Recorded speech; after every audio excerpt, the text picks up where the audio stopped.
ይህ የኢትዮ ግዕዝ የሆሮስኮፕ ቻናል። ሰላም ለእናንተ ይሁን ውድ የታውረስ ቤተሰቦች፣ እንኳን ወደ ኢትዮ ግዕዝ የሰኔ ወር 2017 ልዩ የኮከብ ትንበያችን በሰላም መጣችሁ። ታውረሶች፣ እናንተ በተፈጥሯችሁ የምድር ምልክቶች እንደመሆናችሁ መጠን መረጋጋትን፣ ደህንነትና ተጨባጭ ነገሮችን ትወዳላችሁ። እናም ይሄ ሰኔ ወር ለእናንተ በተለይም በገንዘብ፣ በግንኙነትና በፈጠራ ዘርፎች ላይ አስደሳች ለውጦችንና ዕድሎችን ይዞ ይመጣል። እስኪ የሰማይ አካላት ምን ይዘውላችሁ እንደመጡ በዝርዝር እንመልከት። ለታውረሶች አጠቃላይ የወሩ ሁኔታ። ታውረሶች፣ ሰኔ ወር ሲጀምር ዋና ትኩረታችሁ በገንዘብ ነክ ጉዳዮች ላይ ይሆናል። ፀሐይ እስከ ወሩ 20ኛው ቀን ድረስ በጀሚኒ ምልክት ውስጥ ስለምትሆን የገንዘብ አያያዛችሁን፣ የገቢ ምንጮቻችሁንና እሴቶቻችሁን የምትመረምሩበት ጊዜ ነው። ነገር ግን አትጨነቁ። ይሄ ማለት የግድ ውስብስብ በሆኑ የቁጥር ሰንጠረዦች ላይ ማፍጠጥ አለባችሁ ማለት አይደለም። ይልቁንም በዚህ ወር ትልቁ የገንዘብ ቁልፋችሁ የምታውቋቸው ሰዎች ናቸው። ግንኙነቶችን መጠቀም። በሙያችሁ ዘርፍ በሚደረጉ ስብሰባዎች ላይ በቋሚነት ተሳተፉ። ከሰዎች ጋር ጠቃሚ ምሳዎችን አዘጋጁ። እናም የፕሮጀክት ሐሳቦቻችሁን ፓይድስ ለመላክ አትፍሩ። የጁፒተር ትልቅ ሽግግር። በሰኔ 9 የዓለም አቀፍ ግንኙነትና የዕድል ፕላኔት የሆነው ጁፒተር ከ2014 ወዲህ ለመጀመሪያ ጊዜ ወደ ካንሰር ምልክት ይሸጋገራል። ይህ ትልቅ ዜና ነው።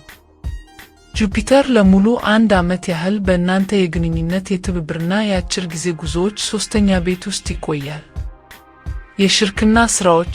ከዚህ በኋላ የሽርክና ሥራዎች ጆይንት ቬንቸርስ ዋናው የጨዋታው ስም ይሆናሉ። ተስማሚ የሆኑ ተባባሪዎቻችሁን በዓለም በየትኛው ጥግ ልታገኙ ትችላላችሁ። የጽሑፍና የብሮድካስት ሥራዎች። ጁፒተር በዚህ ያው በሆነው ቀጠና ውስጥ ሲሆን የጽሑፍ፣ የብሮድካስት እና የማስተማር ፕሮጀክቶች ይበለጽጋሉ። ያንን ልትመሩት የምትፈልጉትን ፖድካስት፣ ልብወለድ ወይም ወርክሾፕ መስራት ጀምሩ።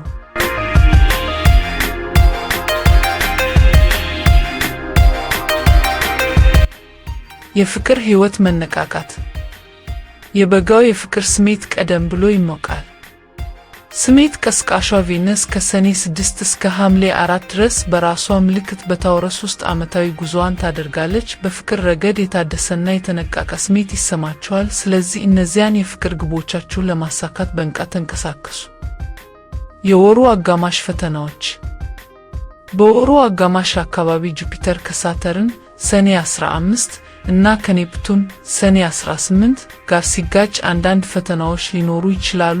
አዳዲስ ዕድሎችን ለመመርመር ባላችሁ ፍላጎት ምናልባት እንዳያመልጠኝ በሚል ስሜት ልትዋጡ ትችላላችሁ። ታውረሶች፣ ራሳችሁ አርገው ከአጭር ጊዜ መፍትሄዎች ይልቅ በረጅም ጊዜ ዕቅዶች ላይ አተኩሩ። የማርስ ኃይል። በሰኔ 17 ኃይለኛው ማርስ ወደ ቨርጎ ምልክት ይገባል። ይህም የፈጠራ ጎናችሁን ያነቃቃል፣ እንዲሁም እስከ ነሐሴ 6 ድረስ የሚቆይ ከፍተኛ የሥራ ምርታማነትን ያመጣልና ማነው ያ በግል መልክ ሳጥናችሁ ዲመስ ውስጥ ብቅ የሚለው? ፀሐይና ጁፒተር የተትረፈረፈ ኃይላቸውን በሰኔ 24 የተአምራት ቀን ወይም ጁፒተር ካዝሚ ላይ ያሰልፋሉ። ንቁ ሁኑ። የነፍስ ጓደኛችሁን ልትስቡ ወይም ደግሞ ድምጻችሁን የምታሰሙበት አስደናቂ መድረክ ልታገኙ ትችላላችሁ። ለታውረስ የፍቅር ሆሮስኮፕ በሰኔ 2017። እንግዲህ ውድ ታውረሶች፣ ሰኔ ወር በፍቅር ጉዳይ ላይ ምን ይዞ እንደቀረበ በዝርዝር እንመልከት። ታውረሶች፣ በዚህ ወር ቤት የልባችሁ መነቃቂያ ቦታ ሊሆን ይችላል፣ ምናልባትም ልባችሁ በፍጥነት የሚመታበት። የቤት ውስጥ ፍቅር እስከ ሰኔ 17 ድረስ የጋለ ስሜት ያለው ማርስ በሊዮ እና በእናንተስ በሆነው 4ኛ የቤትና የቤተሰብ ቤት ውስጥ ይንቀሳቀሳል። ይህ በግል ዓለማችሁ ውስጥ አሳሳች የሆነ ሙቀት ያመጣል። ለነጠላዎች ግንኙነት ከቤት ቀርብ ባለ ቦታ ወይም በጋራ የመመቻቸት ስሜትና በተጋራ ታሪክ አማካኝነት ሊያብብ ይችላል። ለጥንዶች ይህ ለግንኙነታችሁ ምቹ ጎጆ ለመስራት ወይም ስለ ቀጣዩ የሕይወት ምዕራፋችሁ በጋራ ለመነጋገር ነፍስ ያለው ውህደት ነው። ለግንኙነታችሁ ለስላሳ የማረፊያ ቦታ ስጡ። የቬነስ በታውረስ መገኘት። እናም በዚህ ወር ያ ምቹ ቦታ ምናልባት እናንተው ራሳችሁ ልትሆኑ ትችላላችሁ። ቬነስ በታውረስ እና በእናንተ የመጀመሪያ የማንነትና የፍላጎት ቤት ውስጥ ስታበራ ሙቀትና መግነጢሳዊነትን ታንጸባርቃላችሁ። ያለምንም ይሉኝታ ራሳችሁን በመሆናችሁ ብቻ ያስባላችሁ። ራስን መውደድ እና አካላዊ ፍቅር። ቬነስ እዚህ መገኘቷ ራስን መውደድንና አካላዊ ፍቅርን ያጎላል። ስሜቶቻችሁን ተንከባከቡ፣ ሰላማችሁን ቅድሚያ ስጡ። በራሳችሁ ዋጋ ላይ ስትጸኑ የምትስቧቸው ነገሮች ሁሉ ያንኑ ድግሞሽ ያንጸባርቃሉ። አዲስ ጅምር ወይስ ጥልቅ ግንኙነት? አዲስ እየጀመራችሁም ይሁን ያለውን ግንኙነት እያጠናከራችሁ ጥሪው አንድ ነው። ወደ ጥልቅ ውስጣዊ ከእሽታ ወደሚሰማችሁ ነገር ተመለሱ። የውሳኔ ጊዜ በሰኔ 9 አካባቢ።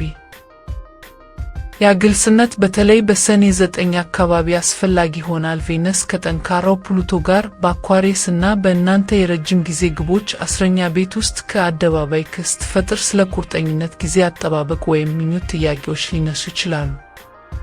ግፊት ወይስ መዘግየት? አንድ ሰው ግንኙነቱን እንድትገልጹ እየገፋፋችሁ ነው? ወይስ እናንተ ወደፊት ለመሄድ ዝግጁ ስትሆኑ እሷ እያዘገየች ነው? ይህ ግጭት በእርግጥ ምን አስፈላጊ እንደሆነ ከገለጸ ገንቢ ሊሆን ይችላል፣ ነገር ግን ፍርሃት ወይም የውጭ ግምቶች ውሳኔያችሁን እንዲመሩት አትፍቀዱ። የጋለ ስሜት መጨመር ከሰኔ 17 በኋላ የጋለ ስሜት ፕላኔት ማርስ ወደ ቨርጎ እና ወደ እናንተ ማሽኮርመም ወዳለበት ገላጭ ወደ ሆነው 5ኛ ቤታችሁ ይገባል። ይህም እስከ ነሐሴ 6 ድረስ የፍቅር ድምፁን ከፍ ያደርገዋል። የምድር ምልክቶች ስምምነት ቬነስና ማርስ በተስማሚ የምድር ምልክቶች ውስጥ ሲሆኑ የፍቅር ፍንጣቂዎች ይበልጥ በቀላሉ ይበራሉ። አዝናኝ ጊዜያት እየተቀጣጠራችሁም ይሁን የቆየ ፍቅርን እያደሳችሁ ወይም ከፍቅረኛችሁ ጋር በፈጠራ እየተባበራችሁ ይህ የፕላኔቶች ሽግግር አስደሳች የሆነ አዝናኝነትን ይጨምራል፣ ውበትም እንዲሁ።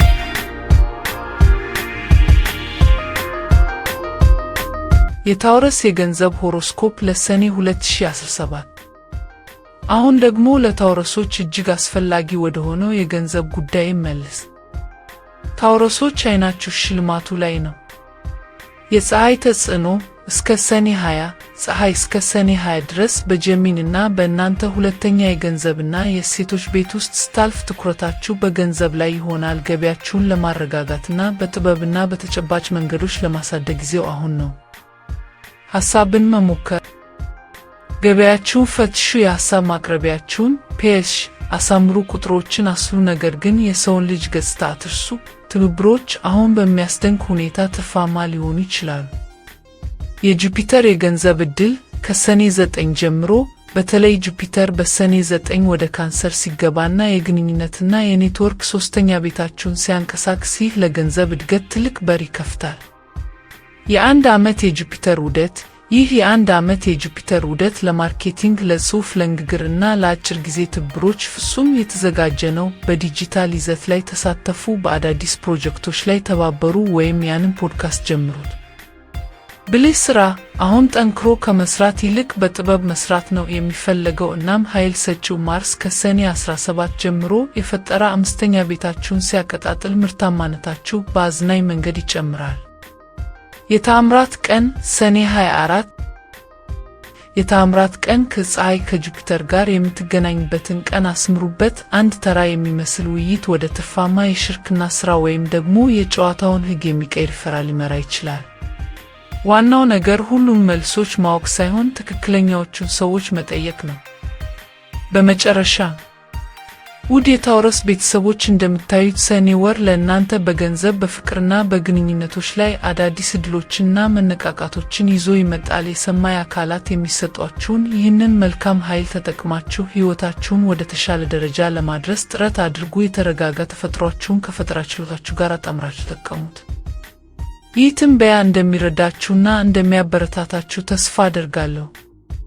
ለዛሬ ያዘጋጀላችሁ የታውረስ ወርሃዊ ትንበያ ይህንን ይመስል ነበር። ቪዲዮውን ከወደዳችሁት ላይክ፣ ሰብስክራይብ እና ሼር በማድረግ የቻናላችን ቤተሰብ ይሁኑ። በቀጣይ የኮከብ ትንበያ እስከምንገናኝ ድረስ በያላችሁበት ሰላምና ብልጽግና ከእናንተ ጋር ይሁን። ሰላም፣ ቸር እንሰንብት።